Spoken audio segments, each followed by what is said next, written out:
했고요.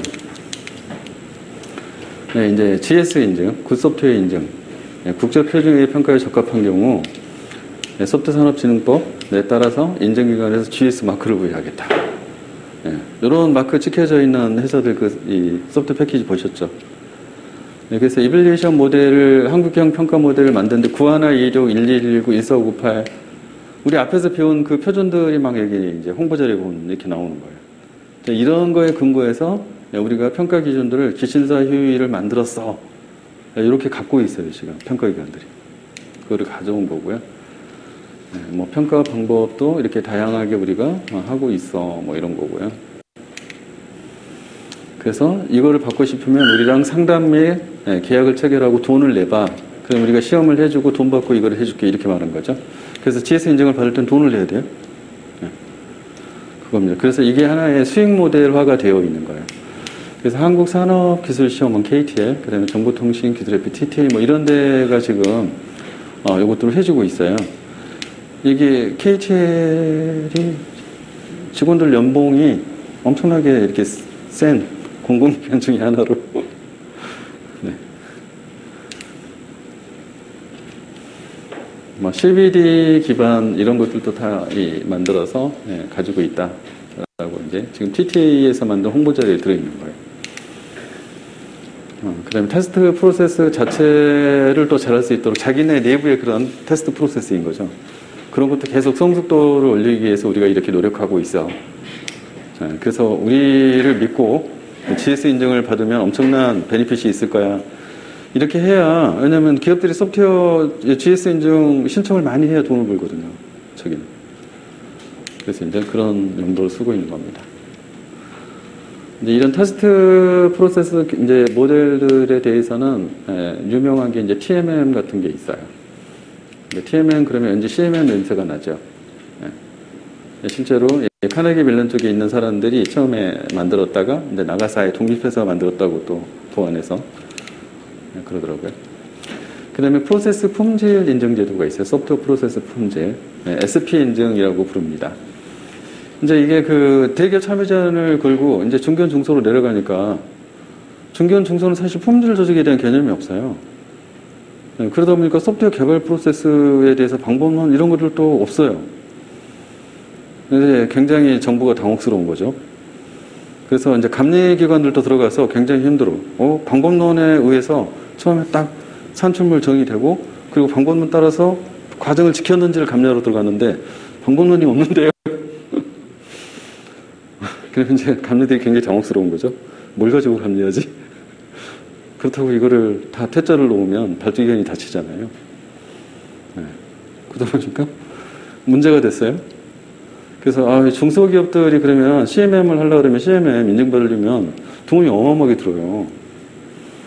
어쨌든 억 단위 돈이 들어갑니다. 그리고 그거를 수행하는 동안에 자기의 멤버들이 그만큼 에포트를 쏟아야 되면 그럼 돈 못 벌어오고 교육받아야 되잖아요. 중견 중소에서는 할 수가 없는 거예요. 그러면 어찌하리요? 약간 약식으로 만들어요, 약식으로. 그래서 약식으로 만든 거를 가져다가 가르치고 약식으로 빨리 해가지고 전수해줘.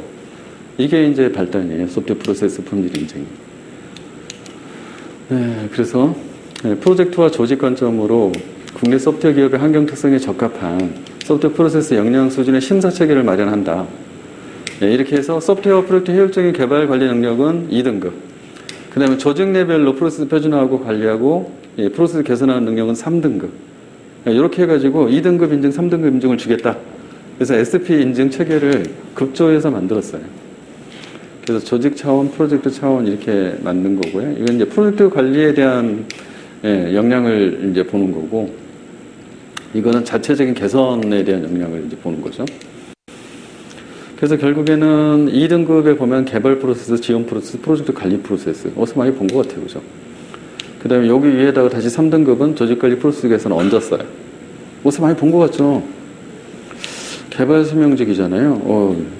이거는 기본 설명직이랑 같네요. 지원 설명직이랑 같네.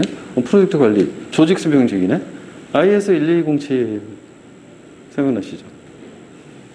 네, 거기서 필요한 것만 쏙 빼온 거예요, 그러니까. 네. 그리고 그 위에 다시 조직 관리 프로세스 개선 빠진 걸 나머지를 또 올린 거예요.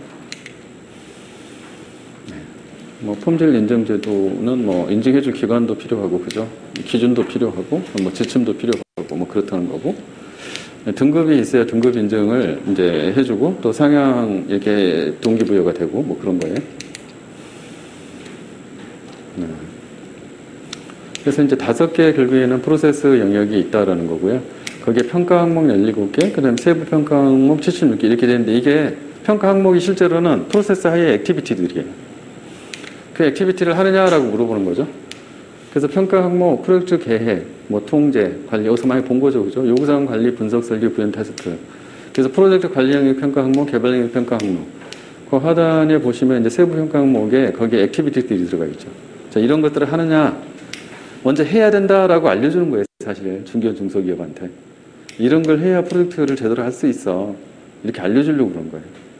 그리고 요거에 관련된 절차나 그 다음에 거기에 문서 템플릿들 이런 것들을 다 보여주고 실제로 니네 멤버들을 이 교육에 참여시켜. 멤버들이 와가지고 이 교육을 받아요. 지원 영역, 품질 보증, 형상 관리, 뭐 측정 및 분석, 조직, 프로세스 관리, 기반 구조 관리, 구성원 교육 뭐 이런 거. 정량적 프로세스 관리, 문제 해결, 프로세스 개선 관리, CMMIS 따온 거네. 뭐 이런 식으로 해가지고 짜집기로 이걸 약식으로 만든 거예요. 그리고 이 교육 과정을 개설해서 교육을 받게 하고, 그리고 이거를 이제 인증을 진행하는 과정에서 인증심사위원들도 SP 인증심사원을 키워가지고 들여보내요. 그러면 그 심사하고 준비하는 과정에 돈이 들어가잖아요, 중소기업은. 근데 그 들어가는 돈을 어떻게 해준다? 정부가 지원해주겠다. 이렇게 해가지고 이제 확산을 시키고 있죠. 그렇게 해서 이제 중소기업들이 소프트웨어 개발 역량을 향상시키는 이제 이러한 수단으로 일단은 패키지 소프트웨어를 상용 소프트웨어로 만들어서 파는 경우에는 GS 인증, 그게 정보보호 쪽 솔루션이다 그러면 CC 인증, 그 다음에 소프트웨어 개발업을 하고 있는데 개발자를 투입하고 또는 도급을 받아서 그렇게 한다. 그러면 그런 중소기업들은 SP 인증. 이렇게 해서 좀 이렇게 작은 업체들의 역량을 계속 높이려고 하는, 여기에다가 정부가 세금을 엄청나게 투자를 하고 있는 거예요. 그래서 뭐 정부가 어쩌고저쩌고 뭐 하는데요. 이제 저희 IT 영역에서 정부가 투자하는 그 돈들을 보면은 돈이 어마어마해요. 그 많은 돈을 쏟아붓는데 효과가 없는 거냐? 그렇지는 않아요. 효과는 엄청 많고요. 근데 전자정부 사업의 개발자로 이제 들어가시는 분들은 그 전자정부 관련된 개발 프레임워크 무료 교육들 많이 참여하시고, 또 업체들이 그거 참여하시고, 또 프레임워크 다운로드 받아서 활용도 직접 하시고, 이러면서 그 정부가 투자해 놓은 것들을 이용할 수 있게 전부 다 오픈을 해줘요. 그래서 이제 그런 것들만, 개발업만 정부 쪽에 전문업으로 이렇게 들어가시는 업체들이 많이 컸어요. 그런 측면에서 굉장히 정부가 그 많은 기여를 했다라고 보여져요. 그래서 긍정적으로 이제 저런 부분들은 저희가 볼 수 있는 것 같아요. 이제 모듈 툴 쪽으로 이제 넘어가 볼게요. 일단은 방법론은 기초과정에서 기학습을 했던 거고요. 이제 나머지 공학 같은 거, 설계 원리 이런 것들을 이제 좀 보면 끝날 것 같아요.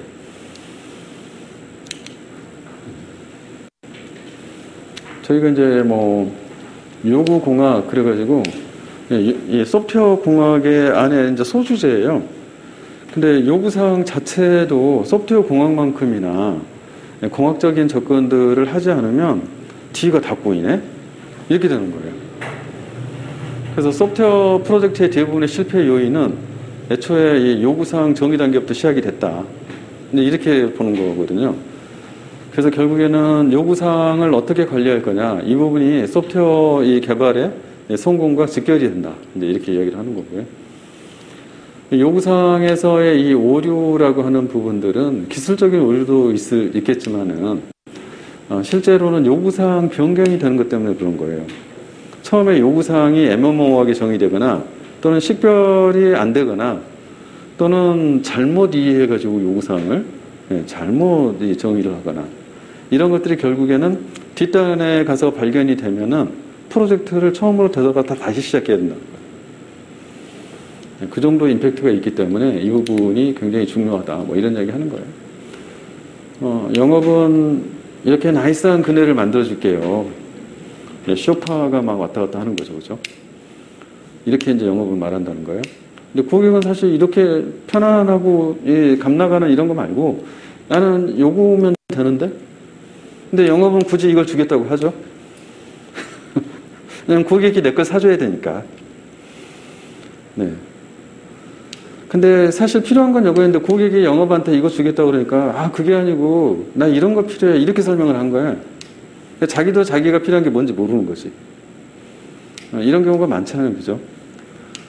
그래서 이제 프로젝트에서 이제 영업하고 고객한테 전달받은 그네는 이런 그네예요.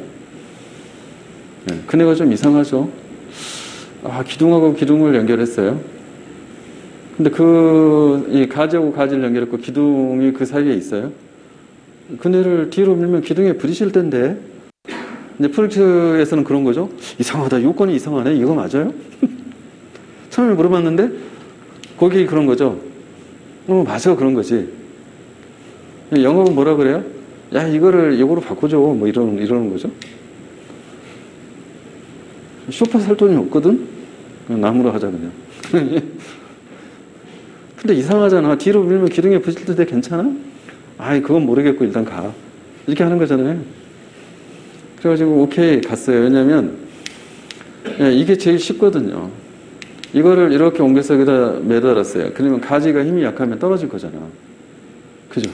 그러니까 이렇게 매면은 그네가 가장 안정적으로 매달려 있잖아요. 그죠? 근데 그네 본연의 목적을 달성할 수 있을지는 모르는 거예요. 그죠? 앞으로 미는 건 괜찮은데 뒤로 가면 기둥에 부딪힐 것 같은데? 그죠? 우리의 시스템도 가끔씩 이렇게 만들어지죠. 어쨌든 프로젝트 소리에는 아무것도 없다. 이제 분석가는 문제점을 인식을 했어. 뒤로 가면 기둥에 부딪히니까 기둥을 중간에 없애면 돼. 그래서 없앤 거죠. 프로그램의 코드는 이제 이렇게 생겨먹었다. 이런 웃지 못할 그림이 인터넷에 많이 떠돌고 있죠. 그죠? 사실 요구사항을 이해하고 그거를 만족시키고 기대치를 충족한다는 게 품질이잖아요. 근데 품질을 제공한다 또는 품질 목표를 달성한다는 게 얼마나 어려운 일인지 그거를 이렇게 지금 이제 설명을 하는 거예요. 고객도 몰라, 영업도 몰라, 그죠? 누구도 모르는 것을 개발자는 구현을 하는 거죠, 그죠? 무엇이 나왔을지는 테스트 할 때서야 무엇인지 알 수 있어요, 그죠? 근데 그때는 이미 때가 늦었어. 그죠? 뭐 이런 거예요. 그래서 요구사항 레벨이 이제 이 추상화 레벨에 따라서 굉장히 구체화 수준이 달라요. 그러다 보니까 이제 이 레벨이 다르다는 것을 인식을 하면 적어도 비즈니스 리퀘어먼트 그러면 나는 나무에 매달린 탈 것이 필요해. 이건 비즈니스 리퀘어먼트. 그죠? 근데 그거를 실제로 기능 레벨로 내려서 어떻게 구현해 줄까는 엄청 다른 이야기예요. 그죠?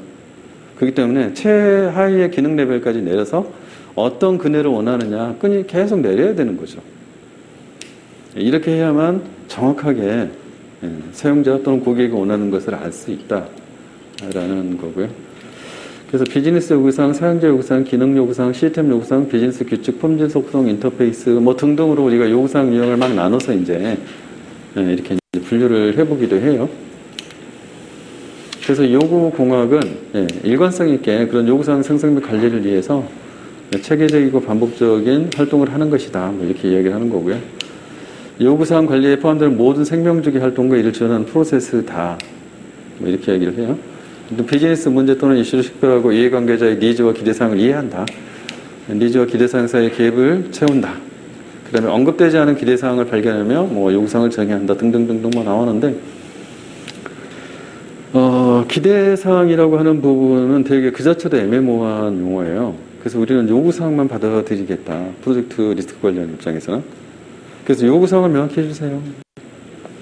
기대치는 정상적인 것이니까 표현하지 마시고. 그죠? 기대치는 뭐예요? 최상의, 최고의 시스템을 구현한다. 이렇게 써져 있죠. 가업내용서에. 근데 최상의, 최고의 시스템이 뭔지를 몰라요. 그죠? 이게 이제 기대치. 네, 그래서 대표적인 이제 요공학의 프로세스들은 이제 카네기 멜론의 CMMI에서 만들어 놓은 게 있고, 그 다음에 IEEE의 소프트웨어 이복에서 이제 정의한 게 있어요. 리퀘어먼트 디벨 요구사항 개발 단계가 있고 요구사항 관리 단계가 있다라고 이제 CMM에서는 말하는 거고, 이제 소프트웨어 이복에서는 그냥 단순하게 엘리시테이션, 애널리시스, 스페시피케이션, 밸리데이션, 체인지 매니지먼트 이렇게 돼 있어요. 근데 영어라서 말만 다르게 한 거고 내용이 똑같아요. 엘리시테이션, 애널리시스, 스페시피케이션, 밸리데이션, 네고시에이션, 베이스라인, 체인지 매니지먼트, 베리피케이션 앤 밸리데이션 뭐 영어로 이렇게 써져 있죠. anyway, 한글로 바꿨더니 이렇게 됐어요. 요구사항 개발과 관리다.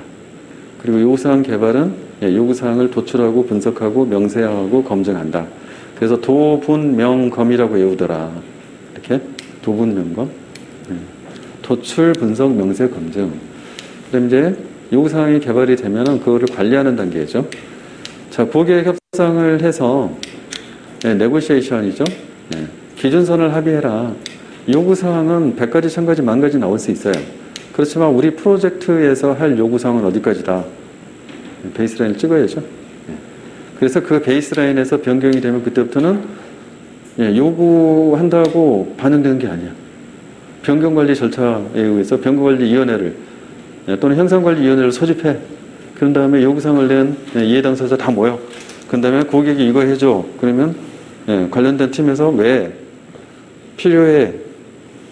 우리 예산도 없고 기간도 모자라, 사람도 없어. 이렇게 대답하겠죠, 사업자가. 그래도 해줘 그러겠죠, 발주자가. 왜? 필요하니까. 필요하다고 다 해주냐?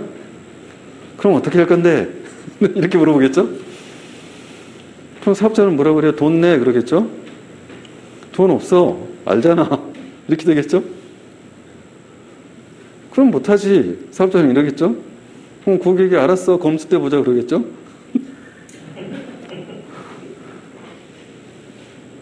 이게 변경관리죠. 검수 때 보자. 이렇게. 그러면 쫄면 돼요? 안 돼요? 여기서? 사업자가? 어쨌든, 네. 이제 verification and validation. 이 기준선이 지속적으로 변경이 일어날 수 있는데, 지속적으로 당초의 베이스라인 대비해서 허용 범위인지 지속적으로 검증을 해야 된다. 뭐 이런 얘기예요. 그래서 이제 그거를 다시 이렇게 풀어놓은 내용이고요.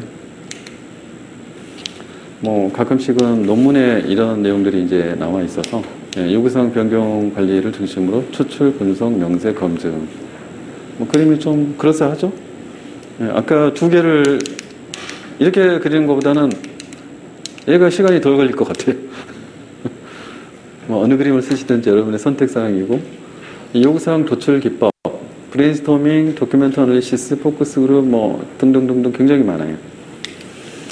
이제 이런 그 요구사항 도출 기법들은 실제로는 BOK, Body of Knowledge 중에 BA, BOK라는 게 있어요. BA, BOK.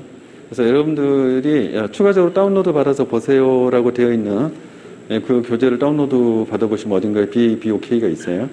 그래서 비즈니스 어널리시스 바디 오브 날리지라는 책이에요.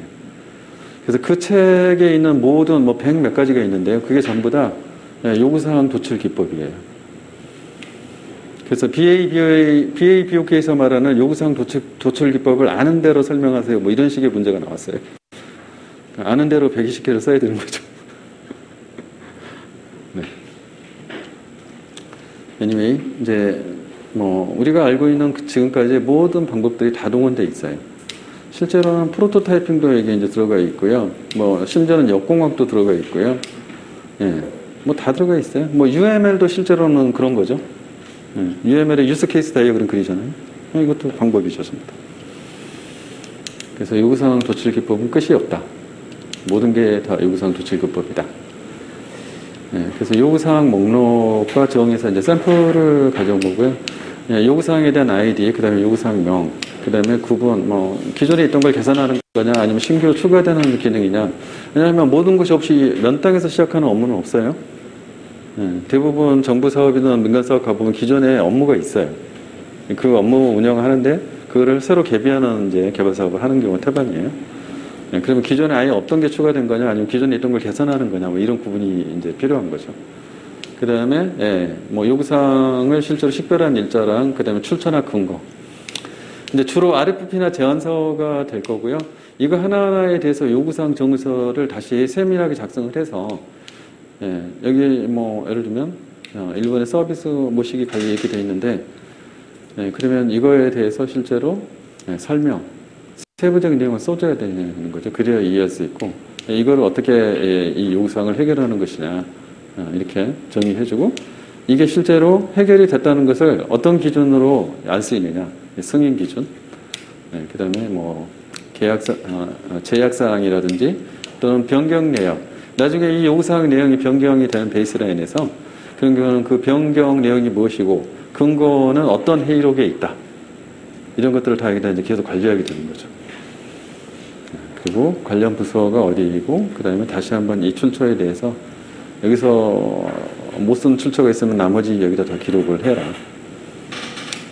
이렇게 하고 계신가요? 요구사항 관리? 안 하고 계신가요? 이렇게 하다가는 죽어요. 요즘은 저런 걸 할 수 있는 기간을 안 주죠. 옛날에 10개월짜리가 요즘 한 4개월짜리죠. 그래서 할 수가 없죠, 도저히 문서 작업을. 그럼 어떻게 해야 돼요? 머릿속으로 개발하는 자들은 계속 앞서서 개발하고, 그 다음에 산출물 만드는 애들은 옆에 따라다니면서 산출물만 막 만들어줘야죠. 희한한 방법이죠. 네. 그러고서 품질이 보장되면 이상한 거예요. 그죠? 근데 사업은 어쨌든 완결이 돼요. 그러니까 우리나라가 대단한 나라예요. 그렇게 해서도 돼요, CT. 대단한 나라인 거예요. 저희, 진짜 이쪽 인력들은 다른 산업 영역 대비 평균 이 급여 또는 연봉을 높게 받을 필요가 있는 거예요. 이렇게 일을 잘하는데 안 주면 안 되죠. 다른 산업하고 이렇게 비교하면 안 돼요. 이런 다른 산업 대비 한 3배 정도는 줘야 돼. 동의하십니까? 이제 요구사항 추적 매트릭스라는 걸 통해서 단계별로 나오는 그 산출물의 아이디를 쭈루루룩 매핑해서 추적을 해가는 거예요. 왜 그러냐면 요구사항이 누락됐을까봐 상위 레벨에서 이제 구체화 레벨로 계속 단계가 옮겨가잖아요.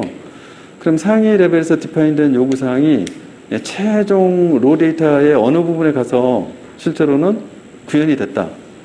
이 추적 매트릭스로 전부 추적을 안 하면 나중에 감리가 와가지고 하나하나 다 체크할 때 어딨어? 이렇게 물어볼 거거든. 추적 매트릭스로 그거를 관리를 안 하면 누락이 됐어요. 그럼 부족한 판정을 받아서 검수를 못 받게 돼요. 그래서 요구사항 추적 매트릭스가 엄청나게 중요합니다. 그래서 이제 요구사항 추적에 관련된 기법이 수직적 추적과 수평적 추적으로 나뉘어져 있어요. 순방향 추적, 역방향 추적 이렇게 얘기를 하고요. 수직적인 부분은 이제 이렇게 순방향, 이건 역방향. 그 다음에 수평적 추정은 이 안에서 여러 개의 모듈들이 동시에 진행되고 있기 때문에 타 모듈 간의 연관관계, 그거를 추적하는 걸 이제 수평적이라고 얘기를 해요. 이제 베리피케이션, 밸리데이션이라고 해서 이제 검증과 확인 이렇게 되어 있는데, 검증은 주로 왼쪽의 이야기고요. 그래서 이건 개발자 관점이에요. 그 다음에 밸리데이션은 주로 오른쪽 이야기예요. 그래서 밸리데이션의 대표적인 것들은 전부 다 테스트예요. 테스트는 사용자 관점이죠. 고객 관점, 사용자 관점. 그래서 베리피케이션과 밸리데이션의 차이는 이제 거기에 있고요. 순방향 추적이라고 하는 것은 저희가 분석 설계를 진행할 때 이렇게 점차적으로 계속 구체화되잖아요. 코드 레벨까지. 그러면 상위에서 정의된 내용들이 그 다음 문서에 어떻게 계속 반영이 되었는가를 추적하는 거예요. 이걸 추적하는데 어느 순간에 없어요, 그 문서에. 그러면 요구사항이 어떻게 되다 누락이 된 거예요. 근데 밑에서 어느 부분에서 문제가 생겼어요. 문제의 원인이 어디서부터 기인했나 그걸 찾으려면 자체적으로 문제가 생겼어요. 그럼 이 자체를 먼저 볼 거고, 이 자체는 문제가 없어. 근데 문제가 계속 있어요. 그러면 그 전에 설계 결함이 있다. 그러면 설계 문서를 찾아가야 되는 거죠. 이런 식으로 원천 결함이 어디서 유입됐는지를 찾아가는 방법은 역방향 추적. 그리고 연관된 타 프로그램 모듈에 문제가 발생했거나 또는 그 결함이 발생한 모듈 때문에 다른 또 모듈이 연결돼 있다면 걔도 결함이 날 거잖아요. 예, 그 영향 범위를 파악하기 위한 방법, 이제 수평적 추적 이렇게 이야기해요.